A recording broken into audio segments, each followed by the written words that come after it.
Peraih skor tertinggi di Jawa Tengah ini gagal jadi PNS karena tinggi badannya kurang 0,5 cm.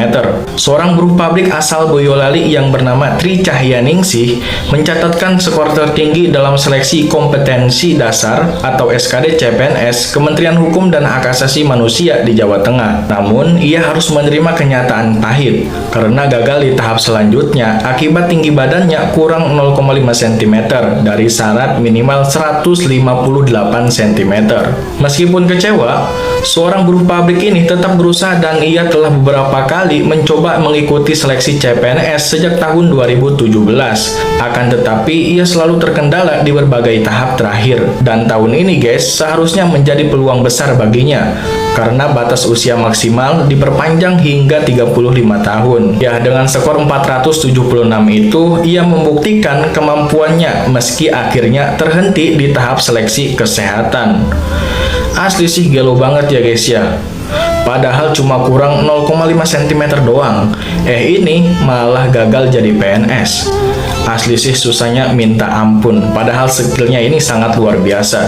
Mana coba menteri yang kemarin bilang kalau misalnya ada anak muda yang meninggalkan Indonesia berarti diragukan nasionalismenya. Hei, gampang amat ya Anda bisa-bisanya berkata seperti itu.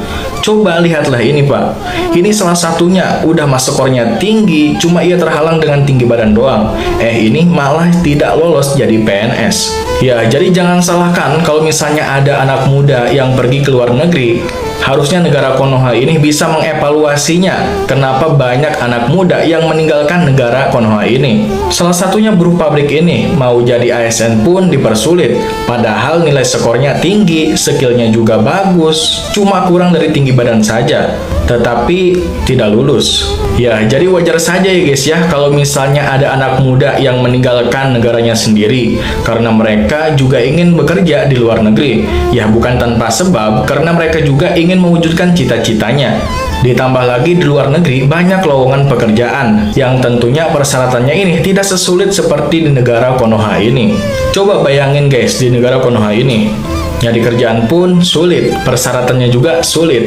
Entah itu dilihat dari penampilan, ya contohnya harus good looking lah, skillnya juga harus bagus, umurnya juga harus di bawah 25 tahun. Ditambah lagi, kita juga kalau misalnya mau kerja harus pakai uang. Ya contohnya kan harus melewati orang dalam. Coba kita bandingkan di luar negeri. Yang penting mah punya skill, ketika kita mau bekerja di bidang tersebut, ya besoknya insya Allah bisa diterima. Tapi di negara Konoha ini, ya ampun banget ya guys ya. Bagaimana nih tanggapan?